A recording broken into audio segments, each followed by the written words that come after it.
जय हिंद साथियों, स्वागत है आप सभी का एक नई वीडियो में। आज की इस वीडियो में हम आर्मेनिया और अज़रबैजान के बीच जो युद्ध चल रहा है उसमें क्या नई अपडेट है उसके बारे में जानेंगे। तो वीडियो शुरू करने से पहले मैं आपसे कहना चाहूँगा कि अगर आपने मेरी पिछली वीडियो जो आर्मेनिया और अज़रबैजान के बीच जो युद्ध चल रहा है उसके ऊपर मैंने बनाई थी, अगर आपने उसको नहीं देखा है तो पहले उसको ज़रूर देख लीजिएगा। उसका जो लिंक है वो डिस्क्रिप्शन बॉक्स में है, आई बटन पे भी है। आप आई बटन पे क्लिक करके वहाँ से भी इस वीडियो को देख सकते हैं। इस वीडियो को देखने के बाद आपका जो एक बेसिक कॉन्सेप्ट है वो क्लियर हो जाएगा कि आखिरकार ये युद्ध हो क्या रहा है। उसके बाद ये वीडियो देखिए। तो आइए इस वीडियो को शुरू करते हैं। तो अभी एक न्यूज़ निकल के आई है, ये द हिंदू में रिपोर्ट है कि आर्मेनिया और अज़रबैजान के बीच सीज़ फायर को लेकर एग्रीमेंट बन गया है।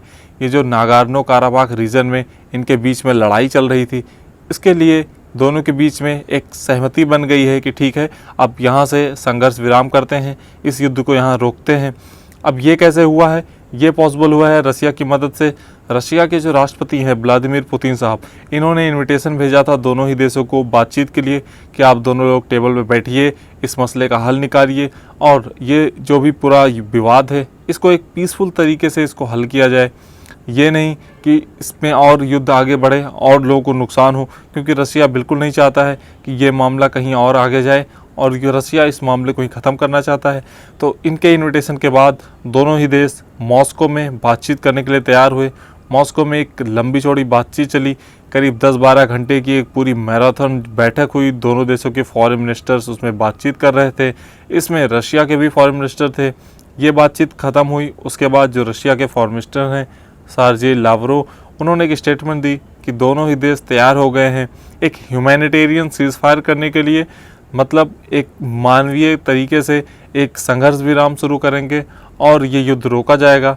इसके बाद दोनों ही तरफ से बॉडीज़ जो कैजुअलिटी हो गई हैं उनको एक्सचेंज किया जाएगा, जो POWs हैं प्रिजनर्स ऑफ वॉर उनको भी एक्सचेंज किया जाएगा। ये सब इस पूरी बातचीत में तय हुआ था और ये काफ़ी इम्पॉर्टेंट न्यूज़ बन गई थी कि चलिए ये युद्ध जो कि एक बहुत बड़ा ख़तरा बन रहा था, एक तीसरे विश्व युद्ध का खतरा तैयार हो रहा था, वो अब कहीं ना कहीं टल गया था। लेकिन इसके तुरंत ही बाद लगभग इसके 10-12 घंटों के अंदर ही दोनों ही देशों में फिर से क्लैशेस शुरू हो गई। दोनों ही देशों ने एक दूसरे के ऊपर आरोप लगाया कि इसने सीज़ फायर को ख़त्म कर दिया है। पहले आर्मेनिया ने अज़रबैजान पर आरोप लगाया कि अज़रबैजान ने जो सीज़ फायर की टाइम था उस टाइम का यूज़ किया है युद्ध की तैयारी में और हमारे ऊपर फिर से हमला किया है। यही कुछ ऐसा ही सिमिलर जो आरोप है, एक एलिगेशन है, वो अज़रबैजान ने आर्मेनिया के ऊपर भी लगाया है कि आर्मेनिया ने जैसे ही सीज़ फायर हुआ उसके 10 घंटे के भीतर ही हमारे ऊपर सेलिंग्स की हैं। हमारे कुछ जो इम्पोर्टेंट शहर हैं जैसे गांजा वगैरह, वहाँ पे इन्होंने भारी बमबारी की है। तो दोनों ही देशों ने एक दूसरे पे आरोप लगाना शुरू कर दिया। ये दोनों देश पहले भी यही करते आए हैं। दोनों कभी नहीं मानते कि हाँ हमने ये किया या हमने शुरू किया या हमने अंत किया। जब भी कुछ होता है वो इनको जिम्मेदार ठहराते हैं, ये उनको जिम्मेदार ठहराते हैं। अब ये जो नई सेलिंग हो गई इसकी वजह से ये जो सीज़ फायर की उम्मीदें जगी थी, जो एक उम्मीद जगी थी कि हाँ चलो ठीक है यहाँ से ये मामला ख़त्म हो जाएगा, क्योंकि UN भी काफ़ी चिंतित था जब अज़रबैजान के कुछ रिहायशी इलाकों में बम गिराए गए। उसके बाद दोनों ही देशों में ये चीज़ें शुरू हुई कि सिविलियंस के अटैक शुरू हो गया। तो UN भी काफ़ी चिंतित था कि इसमें काफ़ी नुकसान हो रहा है और अब ये कहीं ना कहीं ख़त्म होना चाहिए, वरना ये कहीं थर्ड वर्ल्ड वॉर का शक्ल ना ले ले। इस वजह से काफ़ी दुनिया में इस मामले को लेकर काफ़ी चिंता है। फ्रांस हो, अमेरिका हो, UK हो, हर किसी ने इस पर अपनी प्रतिक्रियाएं दी हैं और इस वजह से ये बहुत काफ़ी उम्मीद हो गई थी, काफ़ी ज़्यादा एक अच्छी होप नज़र आई थी कि चलो सीज़ फायर हो जाएगा। लेकिन ये जो नई क्लैशेस हुई हैं उसके बाद से ये कहीं भी ख़त्म होता हुआ नज़र नहीं आ रहा है। अब ऐसा भी नहीं है कि हर कोई इसको ख़त्म ही करना चाहते हैं। कुछ देश ऐसे भी हैं जो चाहते हैं कि ये युद्ध चलता रहे। उसमें पहले नंबर पे है टर्की। टर्की चाहता है कि अज़रबैजान तब तक लड़ता रहे जब तक उसे इस इलाके पे, ये जो नागोर्नो काराबाख का रीजन है और ये सब नीचे जो कुछ इलाके हैं जहाँ पे आर्मेनिया का कंट्रोल है, ये इलाके पूरी तरीके से अज़रबैजान के कब्ज़े में ना चले जाएं। टर्की इस युद्ध को इसीलिए बिल्कुल भी समाप्त करने के मोड में नहीं है। वो साफ साफ कह रहा है कि हम अज़रबैजान का तब तक सपोर्ट करेंगे जब तक आर्मेनिया का जो यहाँ पे एक गैर कानूनी कब्जा है वो ख़त्म नहीं हो जाता है।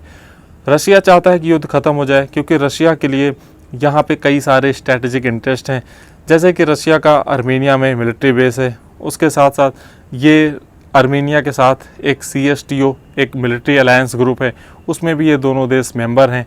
रशिया के अजरबैजान के साथ भी बहुत अच्छी दोस्ती है और रशिया नहीं चाहता है कि इस इलाके में जो कुछ भी हो रहा है उसमें कोई और फॉरेन प्लेयर शामिल हो। वो चाहता है कि उसकी मदद से ही यहाँ पे सीज़फायर हो जाए और ये मामला ख़त्म हो जाए। अगर ऐसा हो जाता है कि रशिया की वजह से यहाँ पे ये पूरा विवाद ख़त्म हो जाता है तो ये कहीं ना कहीं रशिया के लिए एक बहुत बड़ी डिप्लोमेटिक विक्ट्री होगी।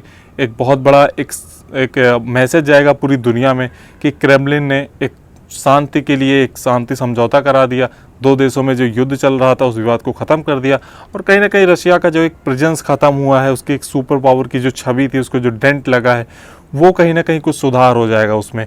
तो इस वजह से रशिया के लिए ये काफ़ी इंपॉर्टेंट है। रशिया की कई सारी जो रूट्स हैं, जो सप्लाई रूट्स हैं, वो अजरबैजान और आर्मेनिया को होकर भी गुजरती हैं।